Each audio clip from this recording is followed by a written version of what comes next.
does the black man serve the white man? Why does everything the black man do benefit the white man? Why does the black man say freedom is doing what I want to do? And why is it that everything he wants to do enriches the European? Welcome to the desert of the real.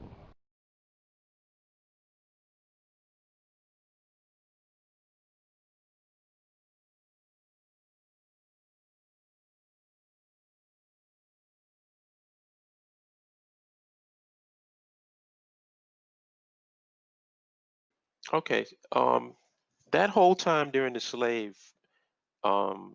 the 90s, it kind of got affected by a cultural swing in the black community. Where before you used to like hip hop was really dominating the culture, and hip hop was, there was a lot of cultural consciousness stuff, a lot of Africa stuff and things, African consciousness in hip hop, but that kind of changed in the 90s when NWA came out, and things started getting more street, and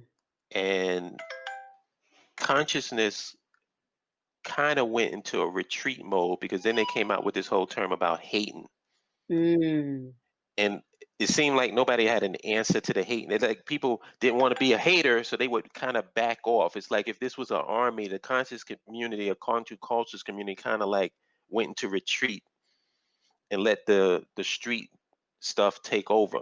And I'm trying to just work a timeline here quickly. So it kind of went into retreat, and that started like that's when the whole Puff Daddy and all that stuff and all of the materialistic level of hip hop started coming out, and that's what people were talking about. So culture consciousness kind of went into the background. Nobody was really kicking it like that. So I'll just segue. I don't want to get into all of it, but when I came to YouTube, the level of conversation on YouTube was black man versus black woman, perms and weaves versus natural hair, light skin versus dark skin, just that stuff. And religion. Religion, and then there was history, like people were getting into historical stuff. This dominated the narrative on YouTube. Nobody was really, now there was a guy who came out, and I think he was an important figure. His name was Sarasutin Seti, and I'll give him credit because he kind of revitalized the whole cultural conscious Black Power stuff online. He was coming from the Black Power RBG, and basically like historical scholar type material, like talking about ancient Kemet and stuff like that. So he was one of the people that was responsible for resurrecting that.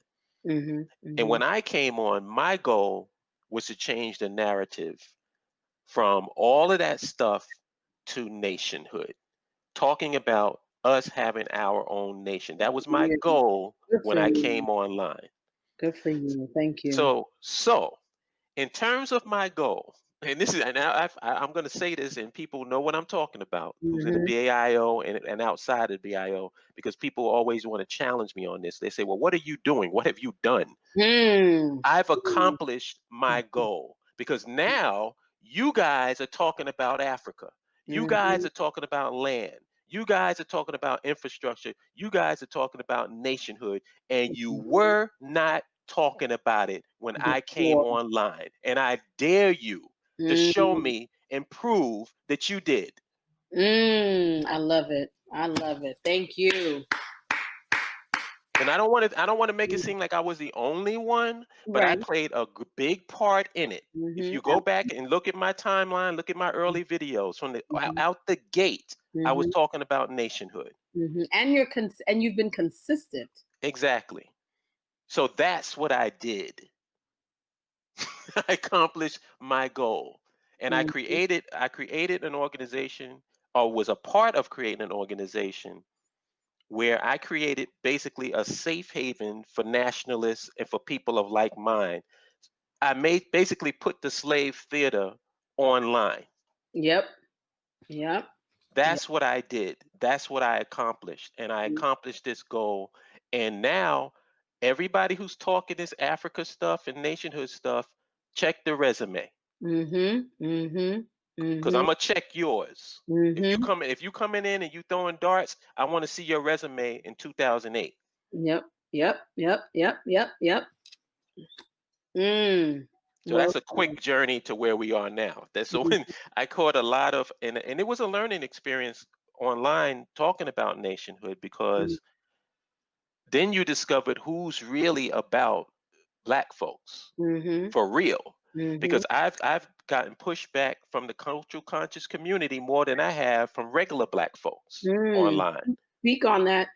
My biggest opponents against nationhood, land infrastructure and nationhood, have been people from the conscious community. Because the conscious community, and I'm gonna put it in short, and this is 100% truth.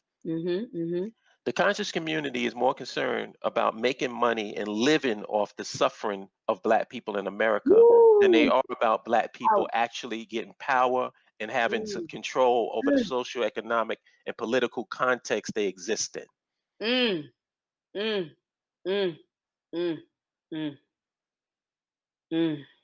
That's it in a nutshell. So anybody who's coming in talking about something that benefits the people is going to be an enemy to them, because you're messing up their game.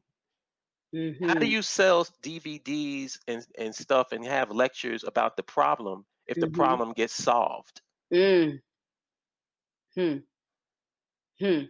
problem is solved, we don't need your DVDs. Why do I have to live off the grid if I control the grid?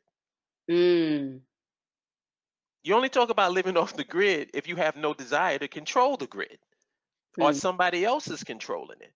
But how about you control it? If we control it and we control the infrastructure we exist in, then we got some trust, because we're not trying to kill each other. You know, if you're a conscious person, you're trying to help your people. You're not trying to poison them and kill them or send them going down dark alleys.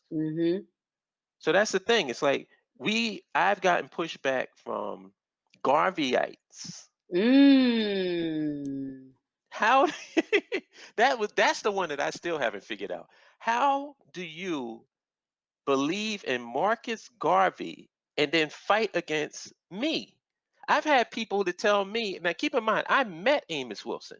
Right. I've had conversation with Amos Wilson. I had an opportunity to ask him questions. So when people tell me stuff about Amos, I'm like, well, where did you get that from?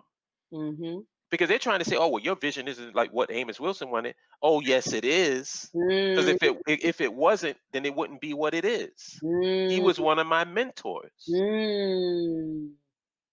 So just because you saw something in a book or you saw it in a lecture, that doesn't mean that you saw and heard everything that he had to say, because you didn't. If Amos Wilson was alive, he'd be in the BAIO. You can't compare to the status right here. Legendary worldwide, we can battle right here. Listen, Junior, I'ma tear back your wig. This ain't TV, but I'll show you what a fear factor is. Stop grilling me, and all that fronting is killing me. You leave me no choice but to hurt your feelings, G. About to slap rappers around and bruise the game. What?